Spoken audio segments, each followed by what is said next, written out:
देश में कई मुख्यमंत्री ऐसे भाई जिनको ब्याह नहीं भाव, तुम लग कौन गिनती में रहे। देश में कई राष्ट्रपति ऐसे हुए जिनका विवाह नहीं हुआ, तुम लग कौन गिनती में रहे। बस उनकी किस्मत अच्छी हती कि एक के पति नहीं बने तो राष्ट्र के पति तो बनेंगे, पर सबकी किस्मत ऐसी तो है नहीं है। पर एक बात की गारंटी है प्यारे, तुम्हारा जन्म हुआ है तो तुम्हें मरना पड़ेगा, इसकी गारंटी है। इसमें कोई फेरबदल नहीं हो सकता। तो निवेदन में यह कर रहा हूं कि मौत आवे उसके पहले महाकाल आ जावे तो मौत तुम्हारा बाल बांका नहीं कर पाएगी। वरना मरने को तो कुत्ते भी मर रहे हैं, गधे भी, सुअर भी मर रहे, तो किसी दिन हम और आप भी मर जाएंगे। पर हमारी मौत, देखो मौत मिलती है जानवर को, इंसान को मिलता है मातम। कभी तुमने देखा कोई कुत्ता मर गया हो तो 10-20 कुत्ते रो रहे हो? कोई गधा मर गया हो तो 10-50 गधा रो रहे हो? जानवर के हिस्से में सिर्फ मौत है, उनके घर में मातम नहीं होता। हमारे यहां मौत होती है और मौत के बाद तुरंत मातम होता है। सब रोते हैं, रिश्तेदार, नातेदार, प्रेमी, परिचित सब आके रोते हैं। पर इसके आगे का एक रास्ता और है, मौत, मातम और तीसरा है महोत्सव। हमारी मौत मौत ना होकर के महोत्सव बन जाए। हमारे जाने के बाद लोग कहें कि कोई आया था और कोई गया है। आपने देखा होगा जब हमारा जन्म होता है तो हम लेटे ही लेटे आते हैं। ऐसा तो है नहीं कि जन्म लेके तुरंत दौड़ने लग जाओ। हमारा जब जन्म होता है,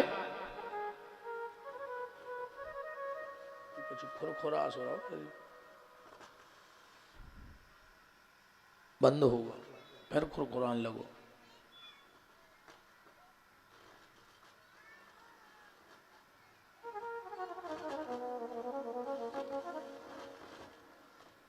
जो साउंड भर कर रहा हो देखो।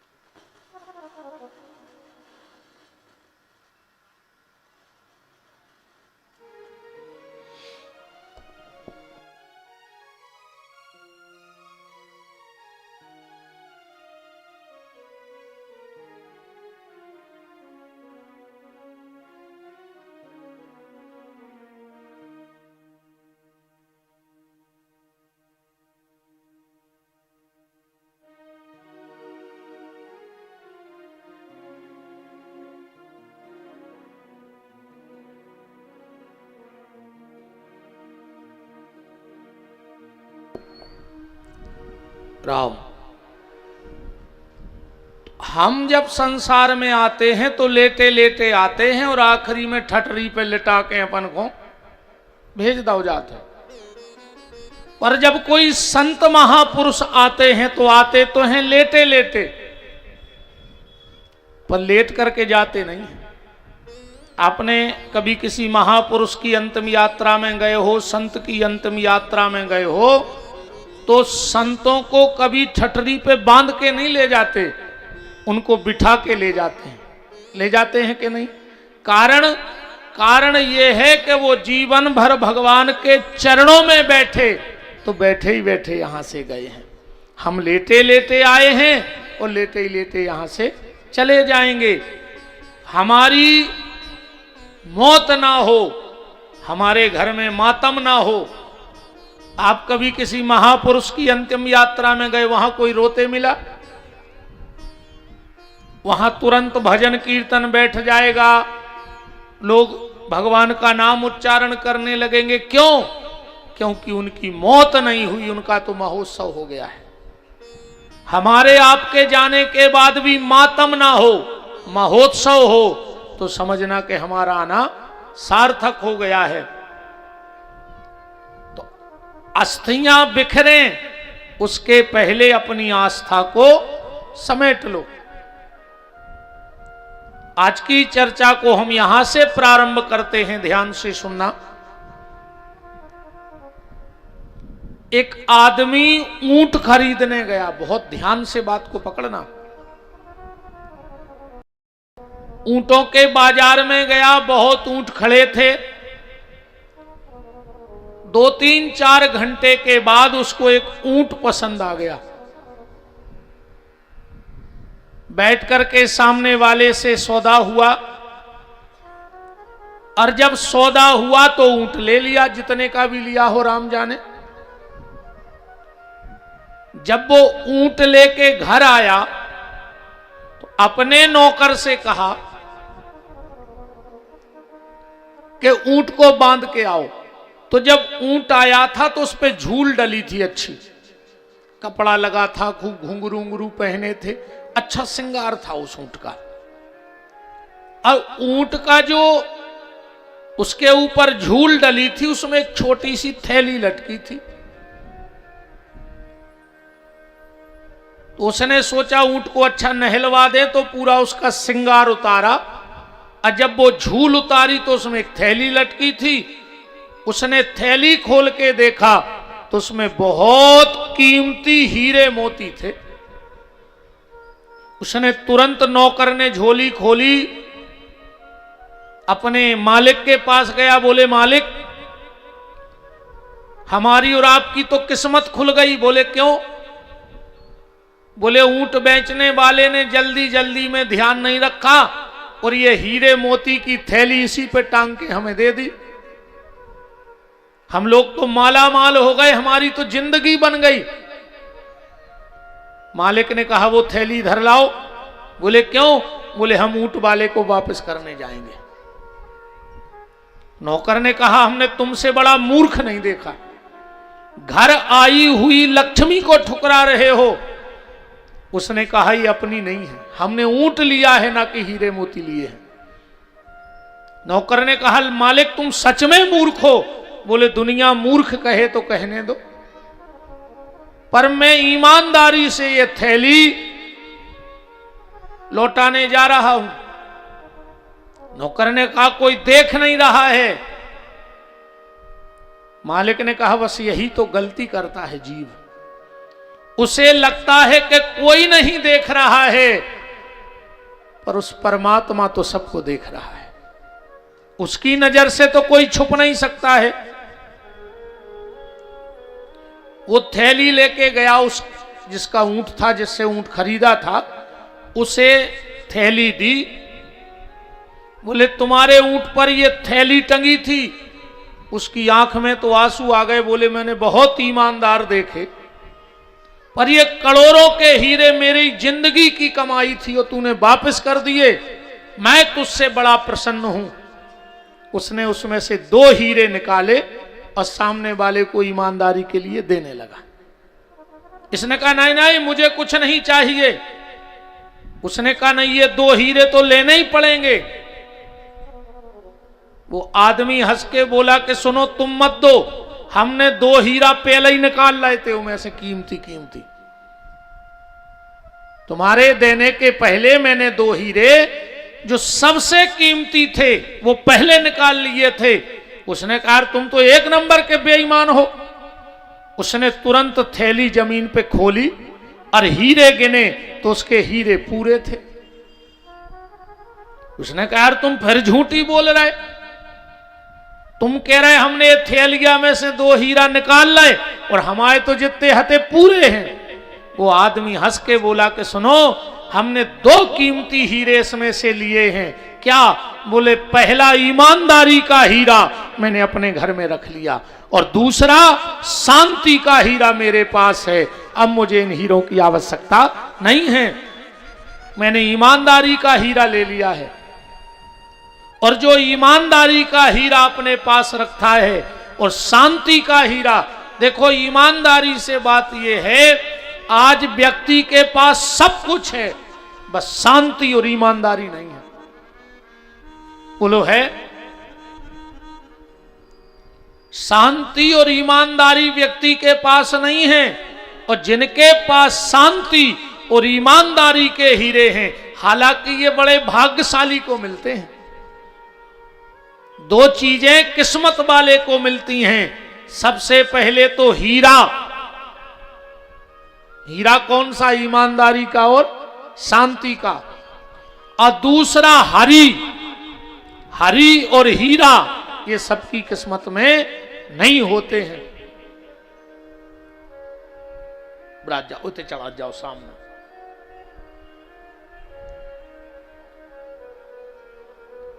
यहां कुछ एक थाली रख दो, तो जो भी जो लाए वहां चढ़ा दो।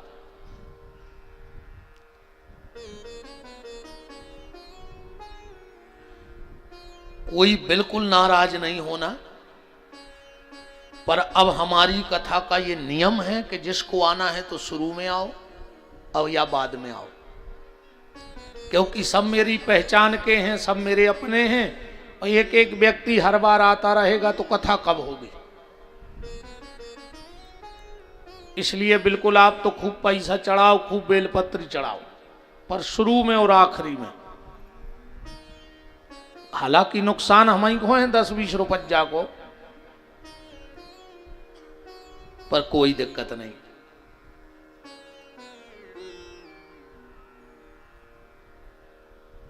आज के व्यक्ति के पास सब कुछ है, बस शांति नहीं है, और हर आदमी शांति के लाने भटक रहा है, पर शांति चाहिए किसी को नहीं। ढूंढ सब शांति को रहे हैं, पर शांति चाहिए किसी को नहीं। ईमानदारी से जैसे अभी कोई मंच पे आए और हमसे कहे महाराज बहुत अशांत हैं, अब तो शांति होए, आको हम मंच से आशीर्वाद दे देवे कि जाओ तो कल शांत हो जाइयो, तुरंत कहो तुम्हारे बाप को खा रहा है का? शांति चाहिए सबको, पर शांत होना कोई नहीं चाहता। बताओ कौन होना चाहता है शांत? हो वे शांत ही फिर रहा है सब, पर शांति चाहिए किसी को नहीं। इसलिए जीवन में इन दो चीजों का ख्याल रखना। तुम्हारे पास कुछ हो चाहे ना हो, पर ये दो हीरे तुम्हारे जीवन में हो, एक ईमानदारी का और दूसरा शांति का। और जिसके पास ये दो हीरे हैं वही भगवान शंकर की कृपा का विशेष पात्र है। भगवान की कृपा ऐसे नहीं होती। आजकल एक फेसबुक पे बड़ा वो चल रहा है, मैंने 8-10 बार देखा, कुछ विधर्मी पापी लिख रहे हैं फेसबुक पे कि शंकर जी को दूध चढ़ा दो तो क्या होगा। रावण ने तो काट के गर्दन चढ़ा दी थी, जब उसका भला नहीं हुआ तो तुम दूध, धतूरा, फूल दूबा चढ़ा दोगे तो क्या होगा। आप लोगों ने भी पढ़ा होगा, आदमी कुतर की बड़ा है, उस पे लिखा है कि रावण ने तो गर्दन काट के भगवान शंकर को चढ़ाई थी, जब उसका वंश में कोई नहीं बचा तो दूध चढ़ाने से क्या होगा। मैं निवेदन उनको जवाब देना चाहता हूं, रावण ने गर्दन तो चढ़ाई, ऐसा नहीं था कि रावण पूजा नहीं करता था, पर अकेले पूजा से कुछ नहीं होगा। मेरा निवेदन हाथ जोड़ के ये है कि भगवान को ना गर्दन पसंद है, ना भगवान को धतूरा पसंद है, ना भगवान को दूध दही पसंद है, ना भगवान को इत्र पसंद है। अगर भोले बाबा को कुछ पसंद है तो तुम्हारा चरित्र पसंद है। अगर तुम्हारा चरित्र अच्छा है तो फूल दूबा काम करेंगे, पर ना कुछ होने वाला नहीं। रावण ने भले गर्दन चढ़ाई, पर क्या रावण का चरित्र ठीक था? इसलिए पूजा भली कम करना, पूजा भले कम करना, पर अपने आचरण अच्छे रखना। जरूरी नहीं कि बहुत पूजा करो, 4-4, 6-6 घंटे हाथ जोड़ के बैठे रहो। रघुपति राघव राजा राम, और जैसो मौका ऊसो काम, ऐसे कच्छू नहीं होने। ऐसे पूजा से का हो रहे, ऐसे तो भाई दशहरे दिवाली या बड़े कोनो कार्यक्रम हो कहीं जय श्री राम जय श्री राम, और दंडू वो 250 ग्राम। अब का करें जय श्री राम, हमें जा बताओ। हरे राम हरे और घर में मुर्गा दारू धरे, अब का करें हरे राम हरे, हमें जा बताओ। पूजा भली कम हो पर तुम्हारा चरित्र ठीक होना चाहिए। रावण के आचरण ठीक नहीं थे, पूजा तो बहुत करता था। और कितनी भी पूजा कर लो, कितनी भी पूजा कर लो, रावण जितनी पूजा कोई नहीं। ऐसा था रावण, उसने कहा हम वेद का मंत्र भी नहीं बोलेंगे, हम अपने मंत्र खुद बना लेंगे। रावण ने शिव तांडव बना लिया, जटा टवील गल्लज प्रवाह पाव तस्थले गले मिलम विलंबिताम भुजंग तुंग मालिकम डमट डमट डमन निनाद चकार चांड तांडवम। उसने स्वयं का मंत्र बना लिया, पर आचरण ठीक नहीं थे। तो उसका परिणाम क्या हुआ? दुनिया में दुष्ट से दुष्ट पति भी हो, दुष्ट से दुष्ट पति भी, उसने पूरे जीवन पत्नी को प्रताड़ित किया हो, मारा हो, पीटा हो, पर जब पति मरता है तो पत्नी 2 आंसू तो निकाल ही देती है आंख से। पर रावण एक ऐसा भागा था कि जिस दिन मरा तो उसकी पत्नी रोई नहीं है, गाली दे रही है मरने के बाद भी। मंदोदरी रावण को गाली दे रही है आखिरी में, मरने के बाद क्या कह रही है कि राम विमुख असहाल तुम्हारा और रहा न को कुल रोवन वारा। तेरे कारण आज मेरे कुल में कोई रोने वाला नहीं बचा। तो मैं निवेदन आपसे ये कर रहा हूं कि पूजा भली कम हो पर हमारा आचरण, हमारा स्वभाव, हमारा बोलचाल बहुत अच्छा हो। अगर तुम अच्छा बोलते हो तो तुम्हारा बोलना ही तो पूजा हो गई। सांच बराबर तप नहीं और झूठ बराबर पाप, और जाके हृदय सांच है ताके हृदय आप। अच्छा बोलो, मीठा बोलो। देखो भगवान ने आंखें दई 2, दई सबको 2 आंखें दई, काम दो 1, 2 ही आंखों से दिखाता ही तो है। ऐसा तो नहीं है कि एक से भीतर को दिखाए एक से बाहर को। कान दाए 2, काम दाओ 1, 2 ही से सुनाई तो पड़ा था। नाक दाई 2, काम दाओ 1, 2 ही से बसाता ही तो है। ऐसा तो नहीं है कि एक नाक बंद कर ले सो बदबू, एक से खुशबू, है ना। आंखें दाई 2, काम दाओ 1, कान दाए 2, काम दाओ 1, नाक दाई 2, काम दाओ 1, और मुंह दाओ 1 और काम दाए 2। मुंह से 2 काम होते हैं। सबसे पहले तो चखना। चखना को अर्थ गलत ने लगा लियो दद्दा हरो, कैसे आजकल चखना कहाऊ जो दारू खोर धरा थे पीवे के समय, नमकीन नमकीन ना कहो कि महाराज कह रहे थे चखना भी जरूरी है। चखना का मतलब है स्वाद लेना, भोजन करना। और दूसरा काम है बकना। बकना मतलब बोलना। तो अगर अच्छा बोल रहे हो तो तुम्हारा बोलना भी तो पूजा हो जाएगी। इसलिए पूजा भले कम हो और हमारा और आपका आचरण बहुत अच्छा हो। भगवान को इत्र पसंद नहीं है, भगवान को तो तुम्हारा चरित्र पसंद है। चरित्र अच्छा रखो। अगर चरित्र अच्छा है तो तुम्हारा चित्त अच्छा रहेगा, और अच्छा चित्त रहेगा तो भगवान के चरण तुम्हारे भीतर बैठ जाएंगे। बस फिर वही बात आती है कि राहत और चाहत। मैंने कल इस कथा का नाम रखा था राहत और चाहत। कल हम शिव महापुराण के प्रथम श्लोक को सुने थे। सूत जी महाराज कह रहे हैं, गंगद्या पुनश्चैव सप्तपुरी गया तथा, 7 पुरी गंगा, दुनिया के सारे तीर्थ भी शिव महापुराण की समता को प्राप्त नहीं कर सकते, ऐसा पुराण में लेख आया है। शौनक ऋषियों ने कहा, भगवान जब इतना महत्व श्री शिव महापुराण का है तो क्या कोई इसका इतिहास है, किसी ने शिव महापुराण सुना हो और उसका बेड़ा पार हुआ हो? तो एक सुंदर सी कथा बताई गई।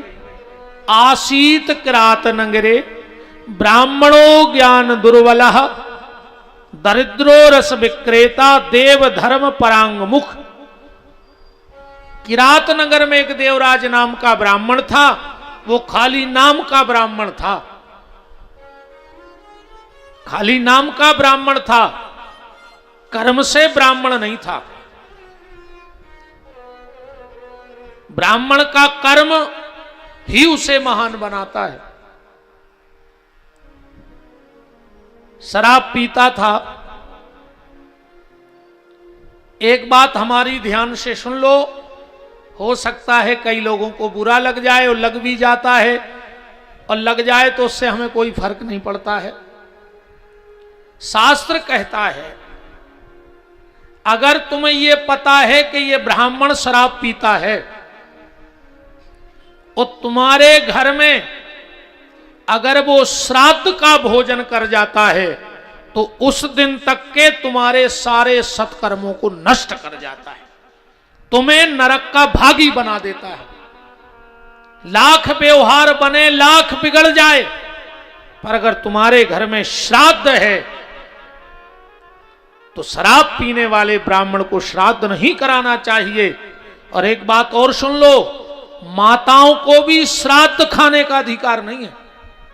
तुम्हारी संतान महादुष्ट हो जाएगी अगर किसी के घर श्राद्ध का भोजन करने चली गई निमंत्रण में। तो किसी के घर में भी श्राद्ध हो, मत जाओ श्राद्ध खाने।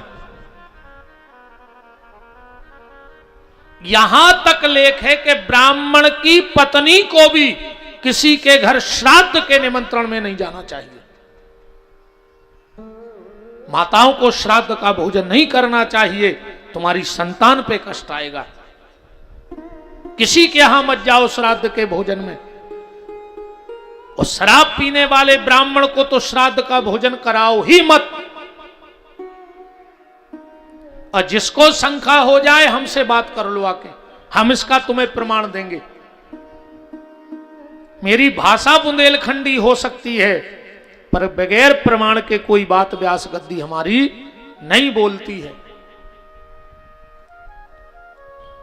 अगर तुम्हें श्राद्ध के दिन योग ब्राह्मण नहीं मिल रहा है तो ध्यान से सुन लो, तुम किसी भी समाज के हो, आप अपने भांजे को बुलाओ और विधिवत, जैसे तुम ब्राह्मण का पूजन करते हो ऐसे अपने भांजे का पूजन करके उसे श्राद्ध करा दो और तिलक लगा के दक्षिणा दे दो, तो तुमको श्राद्ध का फल प्राप्त हो जाएगा। पर शराब पीने वाले ब्राह्मण को भोजन मत कराना। इन बातों को बहुत ध्यान से सुनना। कभी भी तुम्हारे घर में कोई साधु, कोई ब्राह्मण और कन्या भोजन हो तो कोशिश करना मेरी बहनों कि नीला वस्त्र पहन के भोजन मत बनाना। अगर नीला वस्त्र पहन के तुमने भोजन बना दिया तो तुम्हारी लक्ष्मी का नाश हो जाएगा। नीला वस्त्र पहन के भोजन नहीं बनाना चाहिए, कन्या के लिए, साधु के लिए और ब्राह्मण के लिए। ये धन का नाश करने वाला होता है। राम। तो किरात नगर में एक देवराज नाम का ब्राह्मण था। वो मदिरा पीता था भी और मदिरा बेचता था भी। यहां लिखा है, दरिद्रो रस विक्रेता, रस माने शराब। भरा पूरा परिवार था। उसी गांव में एक भावती नाम की नर्तकी वेश्या रहती थी। देवराज नाम का ब्राह्मण कुसंग में फंस गया। धीरे धीरे उस वेश्या के यहां आना जाना चालू कर दिया और एक दिन उस वेश्या से बोला कि मैं तुझे अपना बनाना चाहता हूं। उस वेश्या ने कहा मेरी दो शर्तें हैं, पहली तो तुझे पत्नी और मां को घर से निकालना होगा और दूसरी सारी संपत्ति मेरे नाम करनी होगी। अब ये तो काम में बिल्कुल अंधा हो गया था। पिताजी थे नहीं, बूढ़ी मां को पत्नी को घर से निकाल दिया और सारी संपत्ति उस वेश्या के नाम कर दी। गोस्वामी तुलसीदास जी ने दोहावली में लिखा है कि पर धन पर मन हरण में गणिका बड़ी प्रवीण। गणिका माने वेश्या। दूसरे का मन और दूसरे का धन हरने में ये बड़ी प्रवीण होती हैं, बड़ी कुशल होती हैं इन कामों में ये। धीरे धीरे देवराज बूढ़ा हो गया और जब बूढ़ा हुआ तो इसने उसे घर से निकाल दिया। सारी संपत्ति तो ले ही ली थी। ये 2-3 दिन का भूखा देवराज नाम का ब्राह्मण चले जा रहा था तो एक जगह कथा हो रही थी शिव महापुराण की। इसको कथा नहीं सुननी थी। ये इस लोभ से बैठ गया कि आखिरी में आज भंडारा है। पंडित जी बीच बीच में कह रहे थे कि कथा के बाद भंडारा है, सब लोग प्रसादी पा करके जाना। तो ये देवराज कथा के उससे नहीं बैठा, भंडारे के लोभ में बैठ गया। और जब पूरी कथा हो गई इसको और तेज बुखार आ गया भूख के कारण। जैसे इसने भंडारे का प्रसाद लिया और हाथ में प्रसाद लिया ही था, सूत जी कहते हैं, और तेज बुखार के कारण इसके प्राण निकल गए। हाथ में भगवान शिव का प्रसाद है और बिना मन के इसने शिव महापुराण की कथा सुन ली है। प्राण निकले। यम के दूतों ने कहा जाओ दुनिया का सबसे पापी ब्राह्मण, क्योंकि ब्राह्मण के लिए सबसे बड़ा अपराध है मदिरा का पान। सबसे बड़ा अपराध क्या है? ब्राह्मण से अगर कोई गलती हो जाए तो वो प्रायश्चित करके तपस्या करके उस पाप को क्षीण कर सकता है, पर अगर श्राप पी ले तो उसका कोई प्रायश्चित नहीं उसके लिए। यम के दूत जैसे ही आए और फांस डालने लगे प्राण खींचने को, उसी समय भगवान शिव के गण आ गए। हट जाओ, इसे कहां ले जा रहे हैं? बोले पापी है ये, नरक जा रहा है। बोले मूर्खों जैसी बात मत करो। क्यों? देख नहीं रहे? इसने शिव पुराण की कथा सुनी है। बोले बिना मन के सुनी। यम के दूत बोले कि बिना मन के सुनी तो क्या कथा कानों में नहीं गई? देखो भगवान के भजन का ये प्रभाव है। जहर को तुम चाहे हंस के पियो चाहे रो के पियो, मरोगे कि नहीं मरोगे। करंट तुम्हें चाहे जाने में लग जाए चाहे अनजाने में लग जाए, पर उसका प्रभाव तो होगा कि नहीं होगा। आग पे पांव चाहे जान के पड़ जाए चाहे अनजाने में पड़ जाए, पर जलोगे। ऐसे ही भगवान की ये कथा है, चाहे जान के चाहे मन से चाहे बिना मन से कानों में भर पड़ जाए तो बेड़ा पार हो जाए। सूत जी कहते हैं कि मात्र कुछ क्षण की कथा शिव महापुराण की सुनी और शिव का प्रसाद हाथ में था कथा का, उसके कारण इस देवराज जैसे पापी को भी शिवलोक का वास प्राप्त हो गया। यह शिव महापुराण का महत्व है। सौनक ऋषि बोले कि हमारी जिज्ञासा तो बढ़ती जा रही है, कोई और इतिहास है? बोले एक इतिहास और है। कौन सा इतिहास है? समुद्र निकटे देशो ग्रामो बाष्कल संग कह, बसंती यत्र पापिष्ठा वेद धर्म जिता जन। एक बाष्कल नाम का ग्राम था। दूसरी कथा का महत्व बता रहे हैं सूत जी शिव महापुराण की। एक बाष्कल नाम का ग्राम था और वहां पर एक बिंदुक नाम का ब्राह्मण रहता था। नाम याद रखना, शिव महापुराण के नाम बड़े विचित्र विचित्र से हैं। देवराज तो अकेला दुष्ट था, पर बाष्कल गांव तो यहां लिखा है बसंती यत्र पापिष्ठा वेद धर्म जिता जनः। वो पूरा गांव ही दुष्टों का था। पूरा गांव, वहां व्यभिचार आम बात थी। उस गांव में कोई भी स्त्री किसी भी पुरुष के पास जा सकती थी और कोई भी पुरुष किसी भी स्त्री के पास जा सकता था। पूरा गांव पापियों का था। इस बिंदुक नाम के ब्राह्मण का विवाह हुआ और भगवत कृपा से इसको पत्नी बड़ी सुंदर मिल गई। उसका नाम था चंचुला। पत्नी सुंदर थी, चरित्रवान थी, पर जब वो उस गांव में ब्याह कर आई और उसने देखा कि तो पूरा गांव ही पापियों का गांव है, ऐसा कुसंग चढ़ा इस पे भी कि धीरे धीरे ये भी उसी रंग में रंग गई।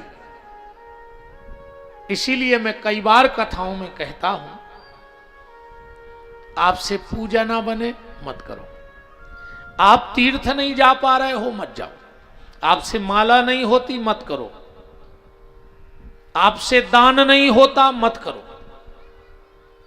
बस एक नियम बना लो कि अच्छे लोगों में बैठना चालू कर दो। बस अच्छे लोगों के पास बैठना चालू कर दो, क्योंकि उससे भी आपको फायदा होगा। अच्छे लोगों के पास बैठने से क्या फायदा होगा? देखो, जिसको करंट लग गया हो, और जरूरी नहीं कि तुम डोरी पकड़ो, तुम उसको पकड़ लो जिसको करंट लगा है, तो तुम्हें भी झटका लग जाएगा। लगेगा कि नहीं लगेगा? तो जिसको भगवत प्राप्ति का करंट लग गया हो, अगर तुम उसके बगल में बैठोगे तो धीरे धीरे तुम्हें भी उस करंट के झटके लगने लगेंगे। ईमानदारी बताओ, व्यक्ति को 3 जगह भयंकर वैराग्य होता है। पहला, जब हम किसी महापुरुष की कथा सुनते हैं। आप बदलो ना बदलो ये आपका स्वभाव है, पर जब हम किसी भक्त की चर्चा सुनते हैं तो एक बार हमारे मन में आता है, यार हमने क्या किया? ये उसने तो ऐसा जीवन जिया और हमने तो अपने जीवन को बर्बाद कर दिया।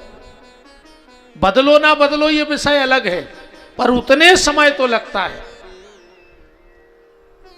आप सुधरो ना सुधरो ये आपकी समस्या है, पर जितनी देर यहां बैठे हो उतनी देर तो बदलाव आता है।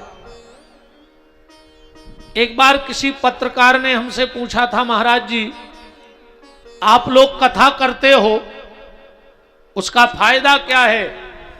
मैंने कहा एक फायदा है। बोले कौन सा? मैंने कहा लोग बाद में बदलें चाहे न बदलें, पर जितने दिन कथा होती है उतने दिन उस क्षेत्र में जाके पता कर लो, कोई रिपोर्ट थाने में नहीं होती है, कोई लड़ाई झगड़ा नहीं होता है। उतनी देर आप पता कर लेना, कहीं कोई झगड़ा नहीं होता। ये भगवान की कृपा है कि नहीं?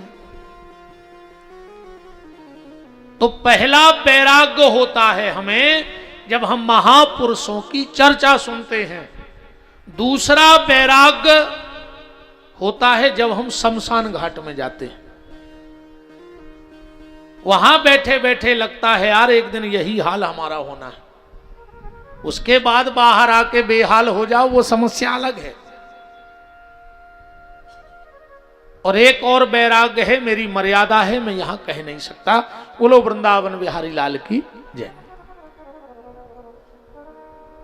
तो भजन पूजन ना कर पाओ कोई बात नहीं, बस किसी अच्छे व्यक्ति के बगल में बैठो, धीरे धीरे वो वाइब्रेशन, वो ऊर्जा तुम्हें खींच लेगी। और इसका एक सीधा, जब हम आरती करते हैं तो आरती की थाली में कपूर भी रखते हैं। क्यों भाई कपूर साहब? आरती की थाली में कपूर रखा जाता है, और कभी आरती करते करते हम कपूर में आग नहीं लगाते। एक हवा का ऐसा झोंका आता है कि कपूर में आग आरती से अपने आप लग जाती है। लग जाती कि नहीं? कपूर से पूछा आग क्यों लग गई? बोले आरती के बगल में बैठे थे तो ज्योति जल गई भगवान की। ऐसे ही आप भी कपूर की तरह, जिनके भीतर भक्ति की ज्योत जल रही है, उनके पास बैठो। मैंने कई बार कथाओं में कहा है, जीवन में तुम्हें कुछ मिले चाहे न मिले, पर एक अच्छा संगी जरूर मिल जाए, एक अच्छा दोस्त मिल जाए जो भगवान से जुड़ा हो। दोस्त का मतलब है जो दोषों का अस्त कर दे। जो हमारे भीतर दोष हैं उनका अस्त कर दे, अस्त माने डुबो दे, तो दोस्त है। आजकल के दोस्त तो अब ठीक है, आज कछु नहीं सितारा मांगे चल गए।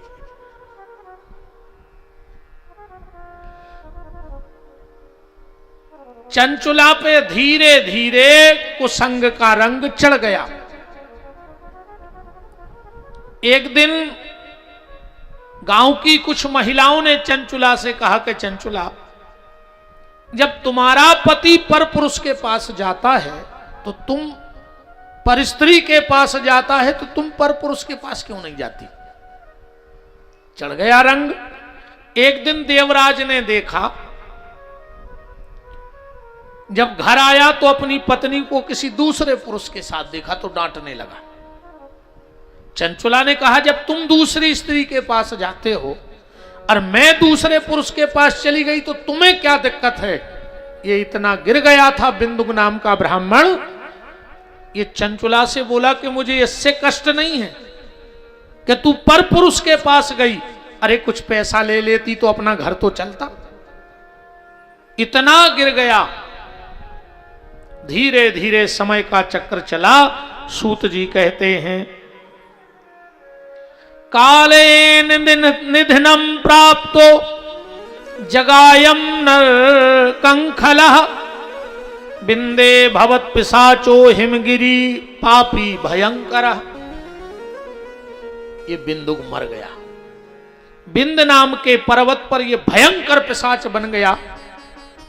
चंचुला भी अब थोड़े थोड़े बूढ़े होने लगी। अब इसको याद आई कि हमें भजन करना है।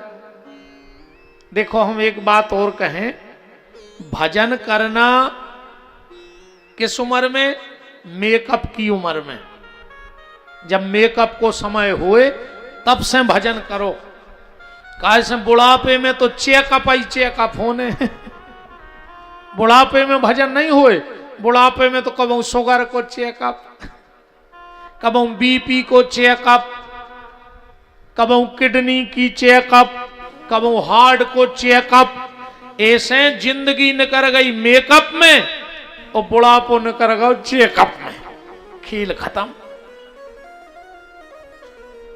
इसलिए मेकअप, देखो भजन का प्रभाव मेकअप से काम करता है। उदाहरण, जैसे पोलियो की दवाई बचपन में पियो तो फायदा करेगी। अब किसी 55 साल के आदमी को तुम पोलियो के बूथ पे ले जाओ के पिया दो, काम करेगी 55 में पोलियो की दवाई? नहीं करेगी। पोलियो की दवाई बचपन में काम करेगी।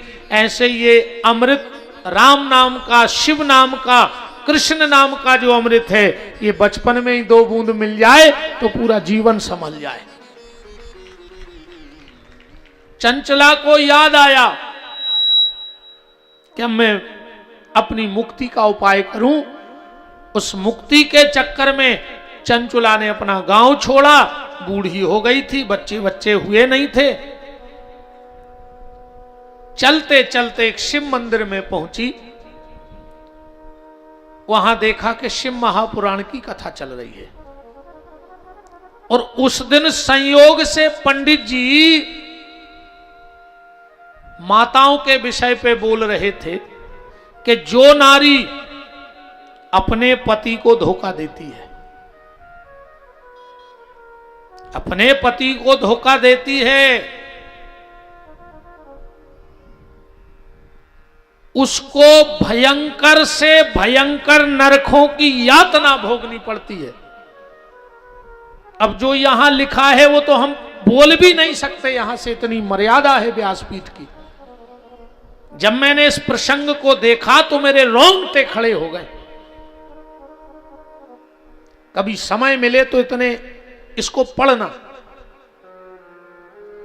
मुझे तो यहां से बोलने की भी छुट्टी नहीं है, मर्यादा है व्यासपीठ की।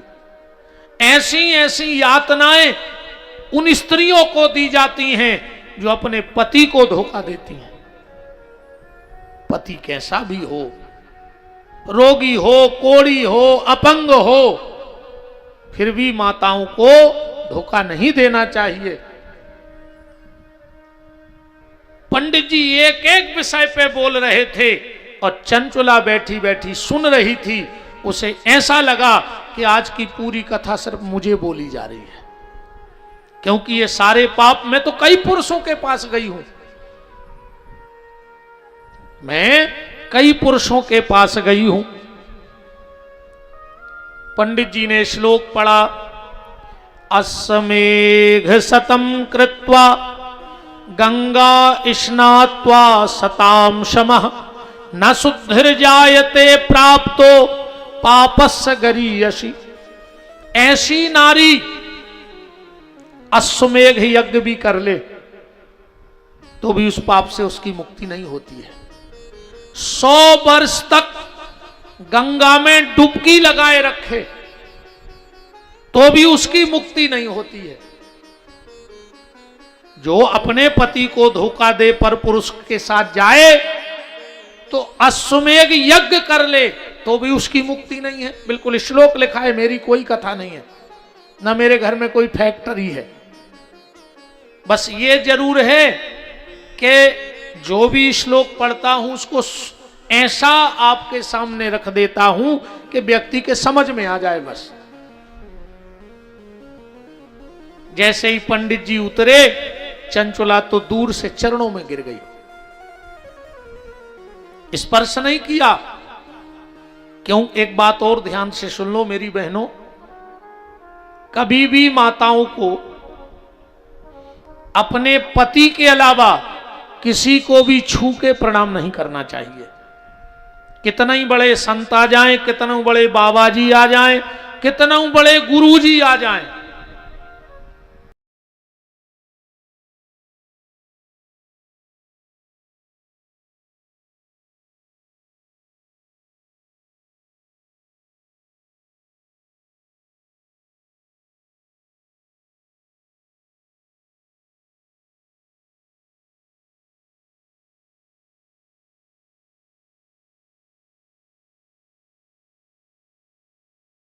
तो तुम्हें वही प्रणाम माना जाएगा।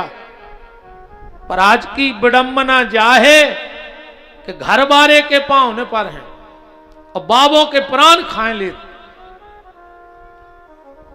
अकेले बाबा जी हर के पांव फल ले, है ना।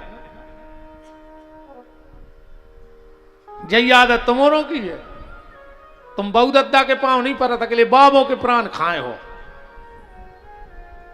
एक तुमसे नेतों के पांव परवा ले, आ जान देवे तो वहां ही कथा में चढ़ चढ़ बैठो।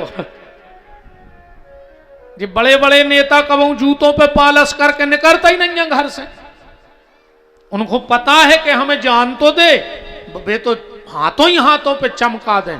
जब वे घरे लौटत तो उनके घर के पूछत कि पालिश कहां करवाओ, वे कहते क्षेत्र की जनता ही ने करता हो, चमचमा जूता लौटत है तैसे।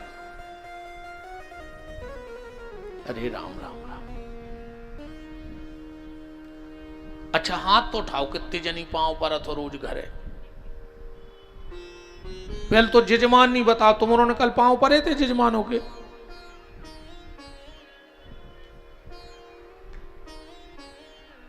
परे थे कल पांव के? नहीं, काय खुंजी नाटक कर रही, कोई मतलब नहीं है। चलो अब ही परो पांव, परो पांव परो, हमें काय की शर्म, परो अपने अपने पति के पांव परो जितनी जनी बैठी। अरे खोल ले, तुम्हारे पांव इतने काय डरा रहे का, घरे लड़ाइया होने जाके।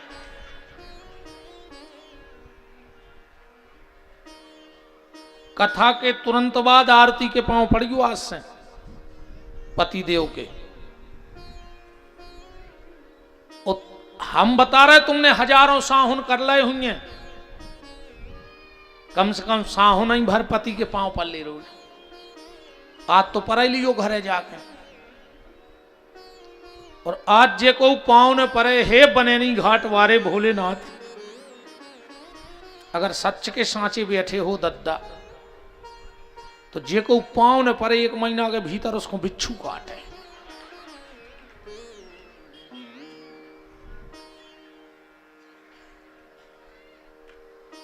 जे को पांव ने परे वो शंकर जी की कसम चढ़ी आज घरे जाके। वो घर वारे होने लगे तो क्या कहूं गई थी पनवेसरी 3 घंटा बैठी तो कछु तो सार्थक न करे तेनो आए को। आज भर पांव पर लियो बहन जी हरो, कल अगर घर वालों खुद मोटरसाइकिल से छोड़वे नहीं आवे तुम्हें तो हम नाव बदल दियो।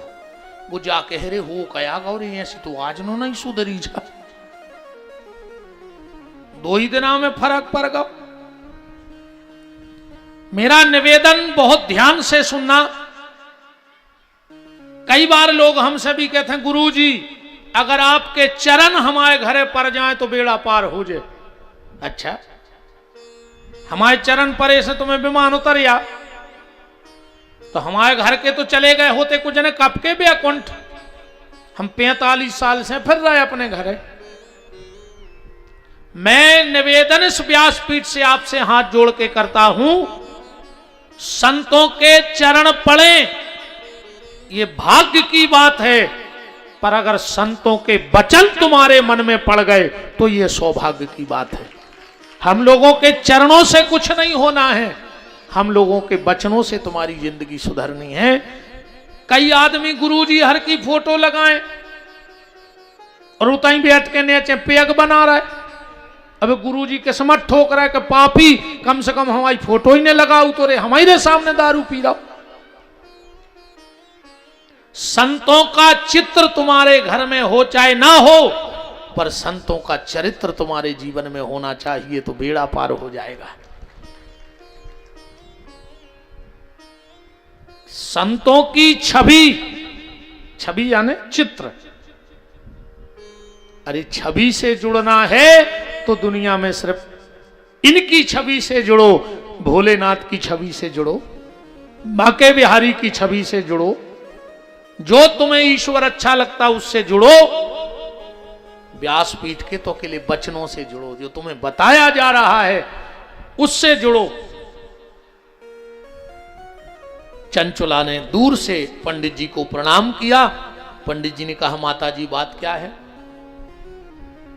चंचुला हाथ जोड़ के बोली पंडित जी आज की जितनी कथा आपने कही है उससे कहीं गुना दोष मेरे शरीर में है, मैंने इससे कई गुना पाप किए हैं, तो क्या मेरा उद्धार नहीं होगा? आपने तो कहा कि अश्वमेघ कृतम गंगा स्नात्वा सताम समः, तो क्या मेरा उद्धार नहीं होगा? और एक बात और सुन लो, ये जो मंत्र है ना लगभग सबको आता होगा, तुमेवो माता च पिता तुमेवो बंधु च सखा तुमेवो विद्या द्रवणम तुमेवो शरवम मम देव देव। आता है ना? अच्छा ईमानदारी से बताओ ये मंत्र है किस ग्रंथ का?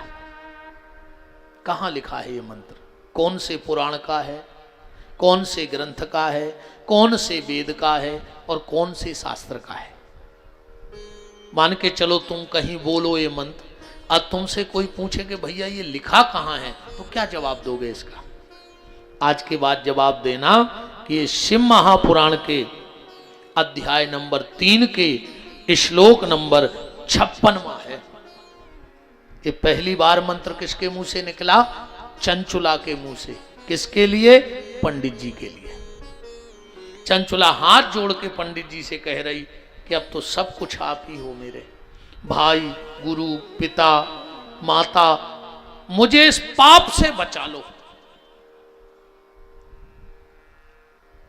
पंडित जी ने कहा, माता जी सिर्फ एक उपाय है इस पाप से बचने का। श्रद्धा के सहित बैठकर भगवान शिव की कथा को सुन लो, शिव महापुराण को सुन लो, तो इस पाप से तुम्हें मुक्ति मिल जाएगी। चंचुला रोने लगी, बोली महाराज श्रद्धा तो मेरे पास है पर पैसा नहीं है, मैं गरीब हूं। अच्छा एक बात और है, दो चीजें ईमानदारी बताना, दो चीजें गरीब व्यक्ति के हाथ से निकल चुकी हैं। दो चीजें गरीब व्यक्ति कभी नहीं ले सकता, अब मुझे लगता है। बताओ अच्छा, और गलत हो तो आप बताना। सबसे पहला तो सोना। क्यों भाई सोनी जी, कोई गरीब आदमी सोना खरीद सकता है जो 200-250 रुपए की मजूरी करे और 4-5 लोगों का हो परिवार? तो वो क्या कभी तोला खाड़ सोना ले सकता है? मर जाएगा वो तो अब। और वैसे ही नहीं लेना, मोदी जी ने कह दिया सोना मत लो।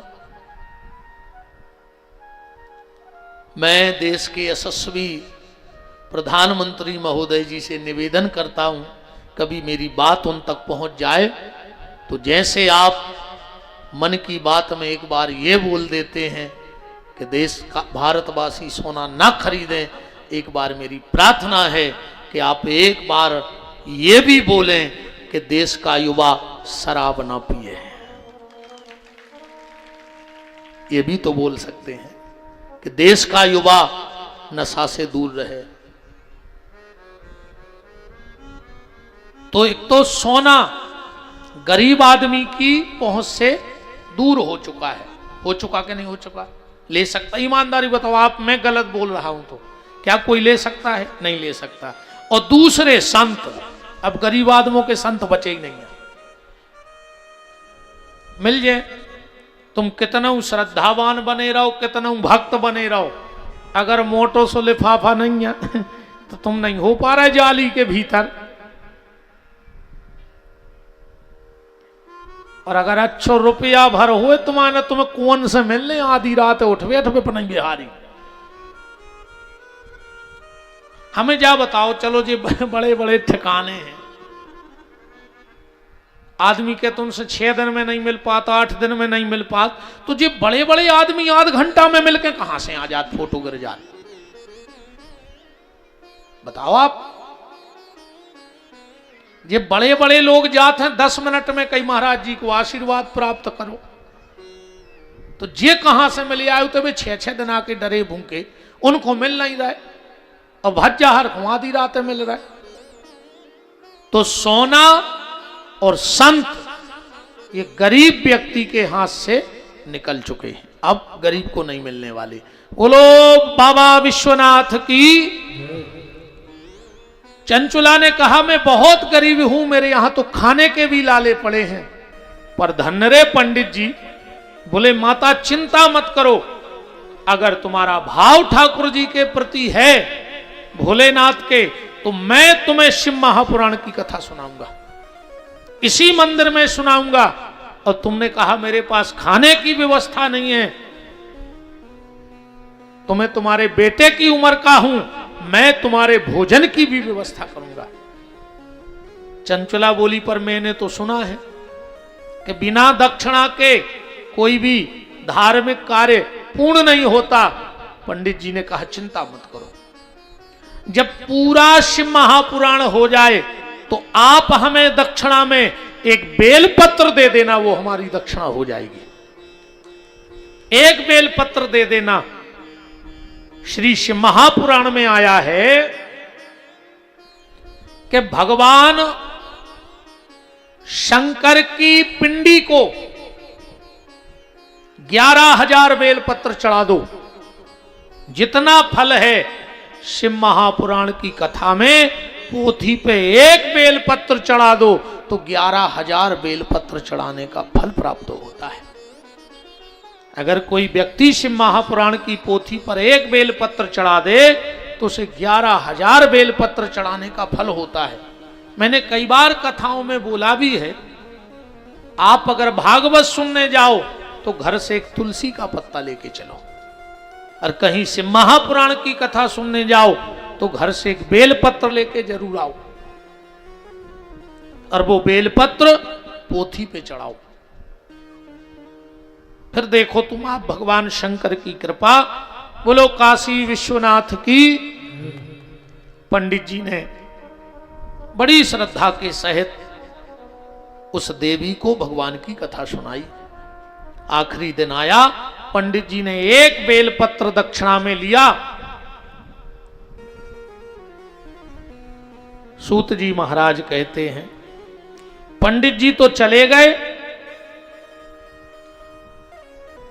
चंचुला ने उसी मंदिर में रात्रि में क्या देखा?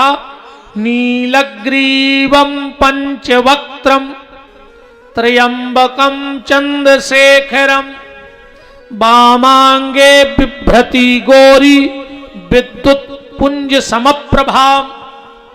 भगवान शंकर स्वयं प्रकट हो गए। पर है वह श्रद्धा की बात। एक बार पार्वती जी ने पूछा भगवान शिव से कि लोग गंगा स्नान करने आते हैं तो क्या सबके पाप धुल जाते हैं? क्योंकि गंगा तो पाप धोती है, तो क्या जो लोग गंगा जी आते हैं सबके पाप धुल जाते हैं? भगवान शिव बोले कि हां, शास्त्र में लिखा है। अरे गंगा स्नान तो बहुत बड़ी बात है।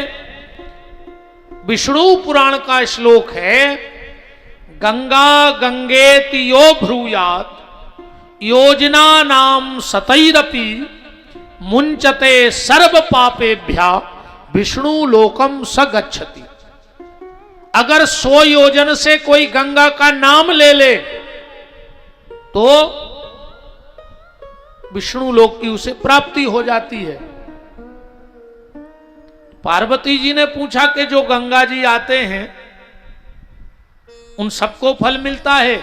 शिव जी बोले देवी विश्वास की बात है ये तो, कि गंगा स्नान करने से पाप दूर हो जाते हैं। पार्वती बोली मैं समझी नहीं। भगवान शिव बोले चलो तो हमारे साथ।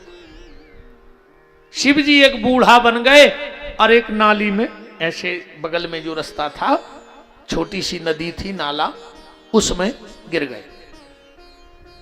पार्वती जी वृद्ध माता बनी और जो भी गंगा स्नान करके आवे, पार्वती जी कहें भैया हमारा पति बूढ़ा है, बीमार है, नाली में गिर गया है, जरा उसे निकाल दो, क्योंकि मैं भी बूढ़ी हूं तो मेरी भी ताकत नहीं है।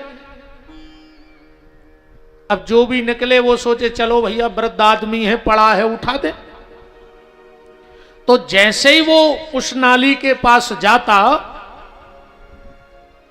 और कहता है दादा हमारा हाथ पकड़ो, बाहर आ जाओ, शिव जी बोले हमें